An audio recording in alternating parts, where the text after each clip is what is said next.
Bien-aimés dans le Seigneur, bien-aimés qui ne sont pas encore dans le Seigneur, et toute personne qui aura l'opportunité d'écouter ce partage, bon après-midi et soyez les bienvenus. Bien-aimés dans le Seigneur, le thème de notre partage cet après-midi sera intitulé « L'argent dans le panier ». Bien-aimés, nous nous souvenons tous de l'histoire de Christ assis dans le temple et regardant les gens mettre de l'argent dans un tronc, bien-aimés dans le Seigneur. Cette histoire est fort révélatrice de deux types de personnes, de deux types de croyants devant lesquels Christ a les yeux fixés, bien-aimés dans le Seigneur. Dans cette histoire, nous allons voir quelque chose qui va ressortir, quelque chose de particulier que Christ a vu chez un type de croyant et qu'il n'a pas vu chez l'autre type. Pourtant, les deux étaient dans le temple. Pourtant, les deux s'avançaient vers le tronc, vers le panier pour mettre de l'argent. Mais il y a quelque chose que Christ a distingué chez un premier type de personne qui n'en a pas vu chez le deuxième qui est dans le Seigneur. Nous allons vite lire dans le livre de Marc ici, c'est au chapitre 12 à partir du verset 42 ici, ou 41, on va commencer, il est écrit là, Jésus étant assis vis-à-vis du tronc, regardait comment la foule y mettait de l'argent. Plusieurs riches mettaient beaucoup, et il vint aussi une pauvre veuve, et elle y mit 2 petites pièces, faisant 1/4 de sou. Alors Jésus, ayant appelé les disciples, leur dit, « Je vous le dis en vérité, cette pauvre veuve a donné plus qu'aucun de ceux qui ont mis dans le tronc, car tous ont mis de leur superflu, mais elle y a mis de son nécessaire, tout ce qu'elle possédait, tout ce qu'elle avait pour vivre, bien-aimé dans le Seigneur. » Voilà, de manière descriptive, ce que Christ a vu quand il était assis devant le tronc. Il a vu, bien-aimé dans le Seigneur, des gens passer. Il a remarqué qu'il y avait une partie de personnes qui mettaient dans le tronc beaucoup d'argent. Mais son regard n'a pas été attiré par ce genre de personnes-là, bien-aimé dans le Seigneur.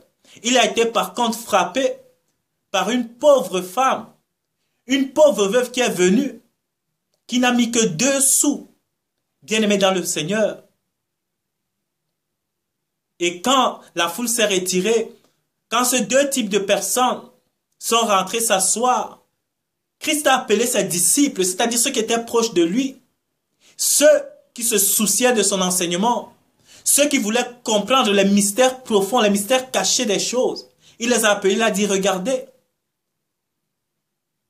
vous avez été tous témoins de cette scène. J'étais assis devant ce tronc. Il y a là des gens qui ont donné beaucoup d'argent. Mais je vous le dis en vérité, cette pauvre veuve qui s'est levée et qui n'a mis que 2 pièces dans ce panier, elle a donné plus que tous ces gens qui étaient là. Pourquoi est-ce que Christ a été frappé par les 2 pièces de cette pauvre veuve et pas par les millions et des milliards des autres qui avaient mis dans le panier, bien-aimé dans le Seigneur? C'est très simple. C'est tout simplement une affaire de disposition.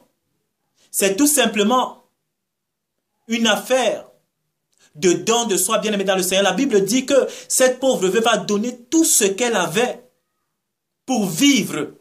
Bien-aimé, imaginez-vous la scène. Elle a donné tout ce qu'elle avait, de tout son nécessaire, tout ce qu'elle avait pour vivre. Elle a mis dans le panier. Mais la Bible nous dit que les riches ont donné tout. Pardon, ils n'ont pas donné tout. Ils ont donné beaucoup. Mais c'était de leur superflu, bien-aimé dans le Seigneur. C'est comme un exemple terre à terre. Parfois, ce sont des exemples imagés, mais ici, de manière terre à terre. Imaginons quelqu'un qui a, je ne sais pas, 100 €. Il vient, il prend 50 centimes ou 10 centimes. Il met dans le panier où Christ était. Et il y a une pauvre veuve qui n'a que ces 50 centimes comme héritage, comme possession.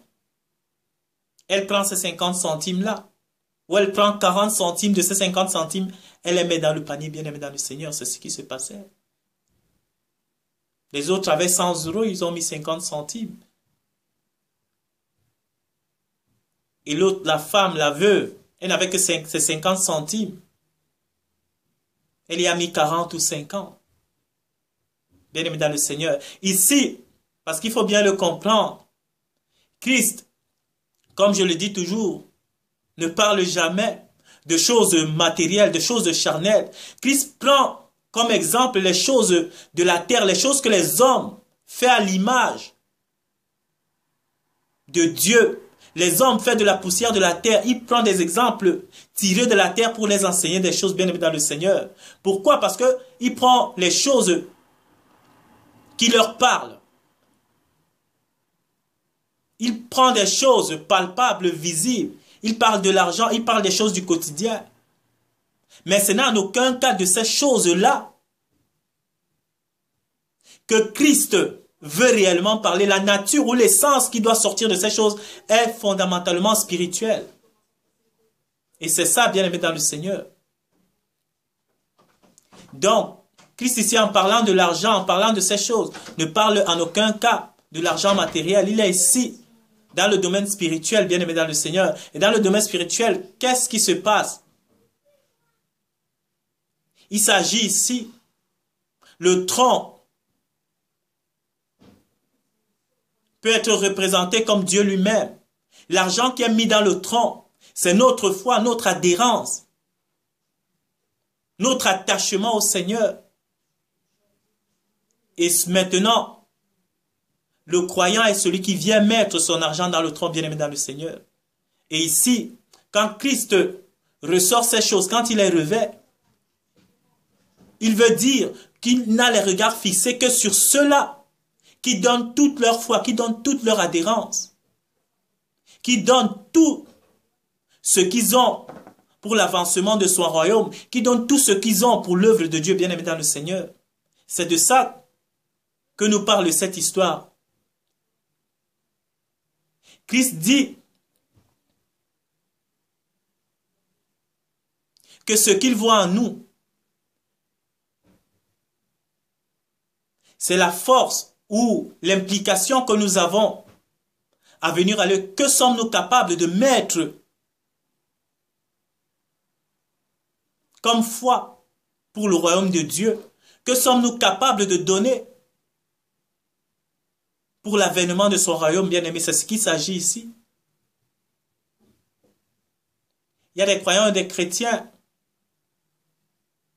qui, comme les hommes riches ici, viennent avec leur superflu, une foi superficielle, une foi légère,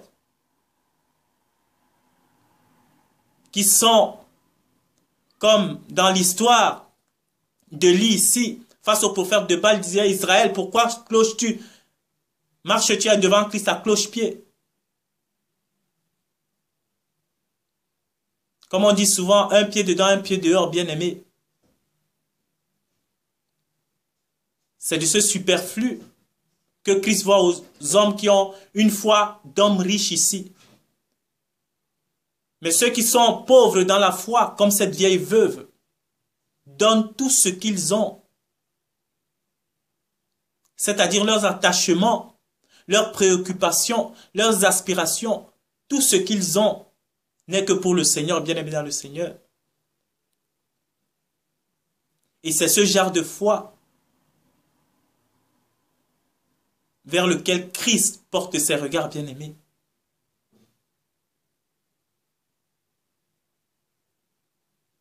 Ici, l'ignorant, le naïf, ou quelqu'un qui vient de manière simplement visuelle, se dira: mais les autres, ils ont mis beaucoup dans le tronc.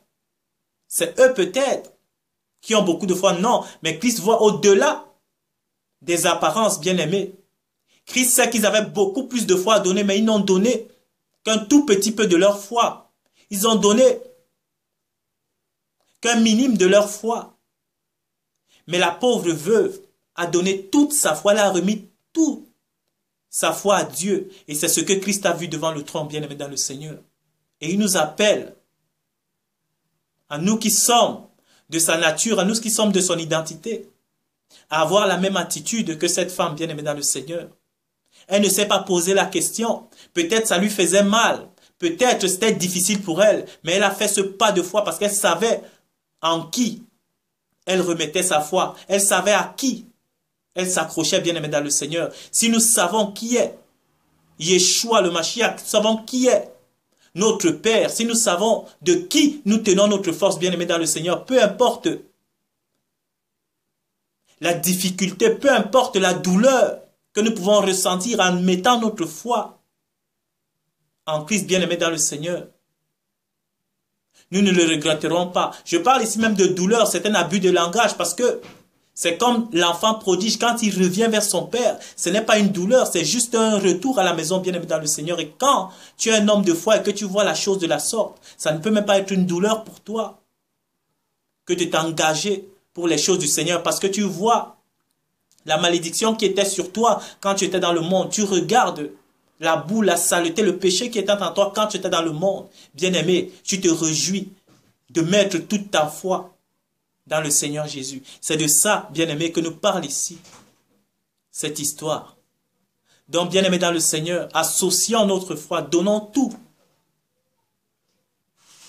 pour que l'Éternel soit véritablement notre appui, pour que l'Éternel soit véritablement notre force, bien-aimé dans le Seigneur. Dieu regarde à notre attachement, Dieu regarde à notre disposition pour lui. Et ce n'est pas ceux-là qui sont légers dans la foi, ceux-là qui sont des chrétiens occasionnels, bien-aimés, non. Dieu veut la plénitude de notre dévouement, il veut la plénitude de notre consécration pour que seul son nom soit élevé, bien-aimé dans le Seigneur. C'était mon exhortation de cet après-midi. Merci d'avoir pris de votre temps pour écouter ce partage et à la prochaine.